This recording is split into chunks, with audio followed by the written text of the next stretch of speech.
Hello and welcome to my channel. मैं रोहित यार स्वागत करता हूँ मेरे इस यूट्यूब चैनल रोहित की एक कक्षा में। So again we come with another video जिसमें हम लोग इंटरव्यू सीरीज़ के बारे में जो हम लोग बात कर रहे थे कि 2021 के जो D2D कैंडिडेट्स हैं उनके साथ जो हमने स्टार्ट किया था।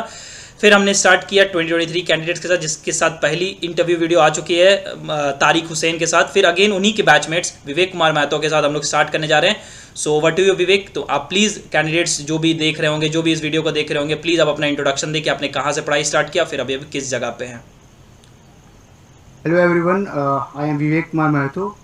I have done my schooling from Kendriya Vidyalaya School and Polytechnic from Government Polytechnic Adityapur, and currently I am in BIT Sindri pursuing my electrical engineering. Okay so जब आप GP Adityapur में गए होंगे तो ऑब्वियस सी बात है कि आपका पॉलिटेक्निक में रैंक अच्छा आएगा। तो आप बता सकते हैं आपका पॉलिटेक्निक में उस समय रैंक कितना था? जी, मैं पॉलिटेक्निक 2020 में ज्वाइन किया था। 2020 से 2023 बैच का हूँ और मेरा रैंक 2020 में 220 था PML। नाइस यार। सो अगेन तो अभी आपका D2D में CML रैंक कितना था, एक बार फिर से आप बताना चाहेंगे? कि D2D 2023 में मेरा CML रैंक 63 था। नाइस यार। तो फिर आपको फर्स्ट राउंड में ही BIT सिंधरी मिली थी या फिर आपको फर्स्ट राउंड में कोई और ब्रांचेस मिली थी, फिर देन आपने second round of choice filling किया, फिर देन ऐसा कुछ था कि आपको फर्स्ट राउंड में BIT सिंधरी का हाथ मिल गया था? जी जी, मेरे को फर्स्ट राउंड में BIT सिंधरी में इलेक्ट्रिकल इंजीनियरिंग ब्रांच मिल गया था, क्योंकि उस टाइम हमारा जो था सीट्स फर्स्ट ईयर का थोड़ा वैकेंट था, तो सीट्स लेटरल के लिए थोड़ा ज़्यादा था। Okay nice. फिर मेरा एक जनरल सवाल है कि जैसे आप देखे ही होंगे, जबकि मैं तो पास आउट हूँ जो डिप्लोमा है वो 2019 बैच से, ठीक है। फिर मैंने जो किया था 2019 में ये सीन नहीं था जो आज के टाइम में, जैसे कि अगर कोई कैंडिडेट D2D में जैसे पॉलिटेक्निक आपने अगर कोई और ब्रांच से किया है, सो इस समय अभी क्या है कि ऑप्शंस हैं कि आप किसी भी ब्रांच में जा सकते हैं irrespective of the like previous branches. तो आपका इसमें क्या टेक है कि आप क्या सोचते हैं कि ब्रांचेस जिससे आप कर क्या रहे हैं उसी में कंटिन्यू करना चाहिए या फिर आपको चेंज करना चाहिए? देखिए, इसमें हम दो चीज़ बोलेंगे कि पहला तो जैसे कि मेरा केस है, हम अपना ब्रांच को ही प्रीफर करने वाले थे, और मेरा केस में ये था कि यदि मेरे को इलेक्ट्रिकल नहीं मिलता तो हम ज़्यादा से ज़्यादा इलेक्ट्रॉनिक्स पे ही जाते, वरना BIT सिंधरी में एडमिशन हम नहीं लेते, क्योंकि मेरा ब्रांच प्रायोरिटी था। 3 साल जो हम अपना ब्रांच पे लगाए हैं, जो हम पढ़े हैं, वो मेरे एक यहाँ पे बीटेक ज्वाइन करने के बाद अगर ब्रांच नहीं मिलता तो वेस्ट हो जाता। हम्म। तो दूसरा, ऐसे भी बहुत सारे बच्चे हैं जो डिप्लोमा कोई और ब्रांच से किए हैं और बीटेक आने के बाद दूसरा ब्रांच से कर रहे हैं। इसके पीछे रीज़न ये है, बहुत सारे बच्चे यहाँ पे जो हैं BIT सिंधरी में, उनका ये है कि जिनको अगर IT सेक्टर में जाना है, ठीक है, तो वो अभी से कोडिंग वगैरह अपने से करते हैं, तो उनको ब्रांच से कुछ मैटर नहीं करता है, वो कोडिंग अपना साइड से करते हैं और यहाँ पे सेमेस्टर में अपना ब्रांच के पेपर दे रहे हैं, बट उनको जाना है IT सेक्टर्स में, तो ब्रांच को स्विच करते हैं, उनको कोई फ़र्क नहीं पड़ता है। हाँ वही बात है ना कि उस समय जब बात थी या अभी भी जो आप बोल रहे हो फर्स्ट में जो आपने बताया कि ब्रांच इज अ प्रायोरिटी, तो अगर आप इलेक्ट्रिकल से आ रहे थे तो 3 ब्रांचेस आपके लिए ऐसे भी इक्विवेलेंट में है जिसमें आप हमेशा से जा सकते हैं। जैसे इलेक्ट्रिकल कोर हो गई, फिर ट्रिपल ई हो सकती थी, EC हो सकती थी। बट वही है कि सेकंड वाली वही बात की जिसको अगर किसी चीज़ में स्किल सीखना है तो आप किसी भी ब्रांच में रख के कोई स्किल गेन कर ही सकते हो। ऑब्वियसली बात है IT सेक्टर्स में जाने तो आप अगर बहुत ज़्यादा कोर ब्रांचेस में मैकेनिकल सिविल में, ऑब्वियसली मैं मैकेनिकल से हूँ फिर भी मैं IT में ही हूँ, तो ऑब्वियसली बात है कि अगर आपको कोई स्किल गेन करना हो तो आप साइड से कर सकते हैं। सो आपने अपना D2D का प्रिपरेशन कब स्टार्ट किया था? लाइक बहुत लोग बोलते हैं कि उन्होंने सेकंड ईयर से स्टार्ट किया, कोई तो ये भी बोल देते कि मैं फर्स्ट सेमेस्टर से ही मैंने स्टार्ट कर दिया अपना D2D का प्रिपरेशन। ये तो आपने कब स्टार्ट किया, आपकी स्ट्रैटेजी क्या रही थी? मेरा कुछ स्ट्रेटजी मेरा D2D को लेकर के वैसे स्पेसिफिक था नहीं, क्योंकि मेरे बारे में बता दूं कि मैंने 12th किया हुआ था पहले से। तो 12th जब मैंने 12th किया था तो मैंने अपना केमिस्ट्री फिजिक्स और मैथ उस टाइम मेरा अच्छा ही था। तो मेरा जो तैयारी था D2D को लेकर के, क्योंकि देखिए D2D का एग्ज़ाम 6 सेमेस्टर का एंड सेम से पहले होता है, हम्म। तो वहाँ पे थोड़ा जो भी जितने भी बच्चे अटेंड करते हैं D2D एग्ज़ाम के लिए, उनके पास थोड़ा एंड सेम को भी देखना होता है। तो ये लगभग एंड सेम से 1 महीना पहले हुआ था। तो हम ज़्यादा नहीं D2D के लिए तैयारी के लिए, क्योंकि मेरा 11th-12th पहले से किया हुआ था, तो हम 1 महीना केवल D2D का तैयारी के लिए हम अपना सिलेबस जो था उसको हम कंप्लीट किए और फिर D2D का एग्ज़ाम हम दिए। तो तुमने तो 12th किया था, मैं भी पहले 12th ही किया हूँ, तो मैं तो समझ सकता हूँ भाई कि हमारा फिजिक्स केमिस्ट्री उतना टफ नहीं लगेगा D2D के लिए। लेकिन अगर कोई 10th कर रहा है, ठीक है, 10th के बाद डिप्लोमा जा रहा है, तो ऑब्वियस सी बात है कि उसको तो एक अलग लेवल का मेहनत करना होगा, क्योंकि हम लोग सबको ही जानते हैं कि डिप्लोमा का सिलेबस किस लेवल पे होता है, ठीक है। 11 ऑब्वियस सी बात है, फर्स्ट सेमेस्टर और सेकंड सेमेस्टर सिलेबस है डिप्लोमा मतलब D2D एग्जामिनेशंस के लिए। तो अगर कोई 10th से आ रहा तो उसको कौन सा सेमेस्टर स्टार्ट करना चाहिए, और तुम्हारे हिसाब से जब तुम इतना पढ़ चुके हो ऑब्वियस सी बात है, तो तुमको एक आइडिया हो गया होगा ना कि अगर तुम किसी कोई भी जूनियर्स तुम्हारे आदित्यपुर के या कोई भी पॉलिटेक्निक कॉलेजेस के तुमसे पूछते होंगे, तो तुम बताओगे ना कि इस सब्जेक्ट पे ज़्यादा फोकस कर सकते हो या यहाँ से स्टार्ट कर सकते हो, this is the better way to start something. तो कैसे, तुम क्या बोलना चाहोगे इस पर? देखिए, मेरे साथ भी जितने और मेरे सहपाठी जो हैं मेरे इलेक्ट्रिकल इंजीनियरिंग ब्रांच में, वो भी 10th के बाद डिप्लोमा फिर D2D निकाल करके यहाँ पे आए हैं। तो उनका क्या है कि चूंकि अभी सिलेबस हमारे टाइम पे 2023 तक जो D2D का सिलेबस था वो पूरा फिजिक्स केमिस्ट्री मैथ 11-12 का पूरा आता था। हमारे प्रोस्पेक्टस में था कि आपको इंजीनियरिंग मैथमेटिक्स 1, इंजीनियरिंग केमिस्ट्री और इंजीनियरिंग मैथ से पूछा जाएगा, बट आया नहीं था। वो पुराना सिलेबस के अकॉर्डिंग आया था। तो अभी जितने भी बच्चे प्रिपेयर कर रहे हैं D2D के लिए, मतलब कि 10th के बाद, मैं उनको यही कहना चाहूँगा कि आप जब अपना सेमेस्टर का पढ़ाई करते हैं, फर्स्ट सेमेस्टर में रहते हैं और सेकंड सेमेस्टर में रहते हैं, जब आप अपना सेमेस्टर का प्रिपरेशन करते हैं, उसी वक्त आप अच्छा नोट्स बना करके मतलब रखे रहें, और जब आप D2D का प्रिपरेशन के लिए जाएंगे तो वही नोट्स से आप पढ़िए, क्योंकि क्वेश्चन उसी से आना है, वही सिलेबस है।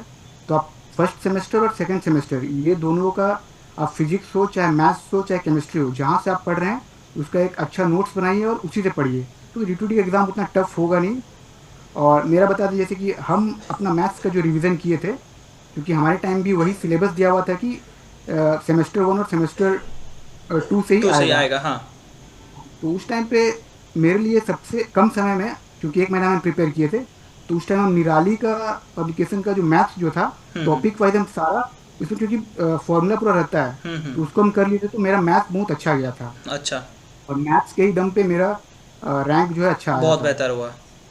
हाँ, okay, so this is nice यार। लाइक हाँ, मैं भी तो यही बोलना चाहता हूँ कि भाई मैथ्स अगर आप करते हो, मैथ्स भी एक अच्छा ऑप्शन है। जैसे बहुत ऐसे कैंडिडेट्स हैं जो बोलते हैं कि भाई केमिस्ट्री पे भी फोकस किया जा सकता है, अगर मान लो मैथ्स किसी का कमजोर है, या फिजिक्स पे फोकस कर सकता है, क्योंकि क्वेश्चंस बहुत बेसिक आते हैं, कोई बहुत ज़्यादा डीप डाउन क्वेश्चंस नहीं आते जो IITs और अलग अलग लेवल के एग्जामिनेशन होते हैं। बहुत बेसिक क्वेश्चंस आते हैं। अगर आप बेसिक फॉर्मूलाज के साथ रिविजन करके रखेंगे तो आपका बहुत अच्छा एग्जाम निकल सकता है वो। और मैं ये भी नहीं बोलता हूँ कि भाई D2D का एग्जाम अगर 150 मार्क्स आता है, if I am not wrong, कि अगर 150 मार्क्स का हो रहा है तो 150 में आपको 100 और 110 नहीं लाने की जरूरत है। आप एटलीस्ट 70-75 भी क्रॉस करते तो बहुत अच्छा रैंक वो बन जाएगा आपके लिए। अगर मैं गलत नहीं हूं तो तुम्हारा इस पे क्या टेक है? क्योंकि उतना ज्यादा पढ़ने की भी जरूरत नहीं। आप जैसा तुमने बोला कि सेमेस्टर्स के साथ आप हर दिन 1-1 घंटा भी देंगे तो वो काफी होगा।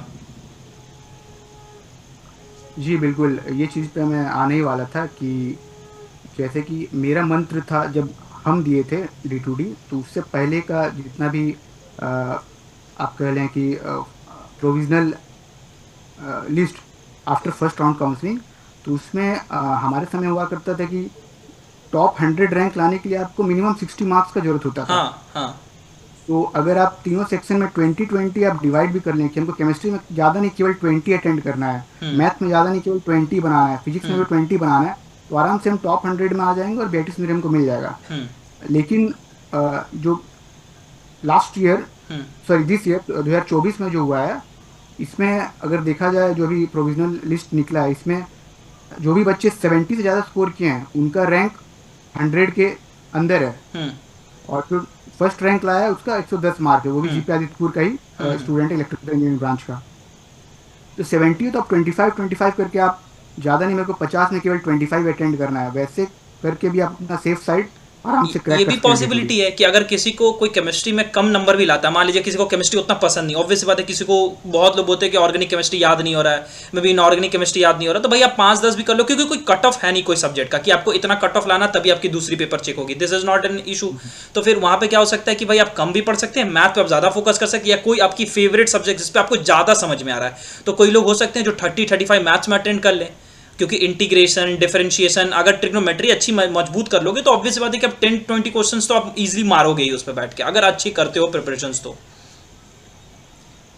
हाँ जी बिल्कुल, अगर आप रिजल्ट भी देखेंगे तो आपको दिखेगा कि बायसिंग दिखेगा ही। मतलब कोई भी स्टूडेंट है, उसका जो फेवरेट है, उसका किसी का मैथ की वजह से ही, मैथ पे ही वो ज़्यादा स्कोर करके रैंक अच्छा कर लिया है, और किसी का भी मतलब कि सब में बराबर बराबर मार्क किसी का नहीं है। अगर टॉप रैंक का ही देख लें इस बार का, तो उसका केमिस्ट्री में शायद 20 आसपास है, और 20+ कुछ है, और केमिस्ट्री में 20+ है, फिजिक्स और मैथ में उसका 40+ है। हाँ हाँ, सेम थिंग मैं भी वही बोल रहा था।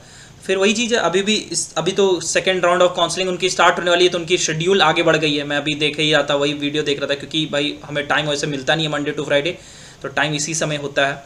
सो विवेक, तो जो अगर अभी 10th से जस्ट ज्वाइन कर रहे हैं, अभी ऑब्वियस सी बात है कि डिप्लोमा का भी काउंसलिंग चल रही है, एडमिशन फर्स्ट ईयर की इनकी हो रही है और लैटरल एंट्री की भी हो रही है, तो बंदे आगे जाके बीटेक करेंगे मैक्सिमम स्टूडेंट्स।